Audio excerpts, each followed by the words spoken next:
August 4th, 2013. Stone Soup. In the late morning I was caught by two Mongolian men in their 20s, riding together on a motorcycle. They asked if I wanted to eat lunch with them. I laid my bike over right there and we sat on the ground together. They had a small plastic container of diced meat and a golf ball-sized onion. Through gestures, I realized they needed my stove, and as I got my stove out, they asked for my pot too. Then they borrowed my knife to cut the onion. They were making soup, and since they had no water, we used most of what I had left. Finally, they pointed out that the pot was not yet full. I added a package of thin white pasta to the mix that dissolved and turned the whole thing to the consistency of thick snot. I filled their bowls and took the rest. The taste started off okay, but the more I ate, the less appealing the flavor became.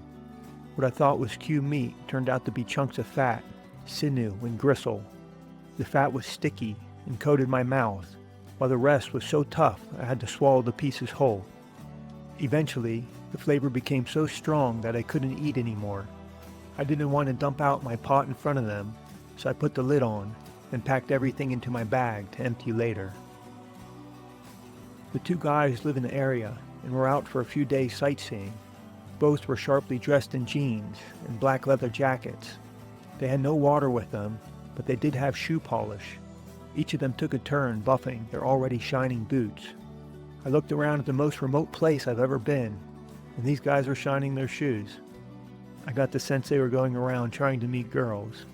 I imagine there isn't much of a dating scene out here. After struggling to find motivation yesterday, I was glad to be back to myself today. Nothing could dampen my high spirits, and I felt content to slowly plod along under the hot sun. I've ridden my bicycle for 5.5 months to be here. I'm exactly where I want to be, doing exactly what I want to do. Once I remembered, I could only be happy. At the end of the day, I pushed my bike to the top of a gentle hill to lay my sleeping bag in the grass for the night. I have a view of a lake and a mountain in the distance. The sky has turned orange, and narrow shafts of rain are drifting across the land. My body is tired in a way that feels good. I'm going to sleep well tonight.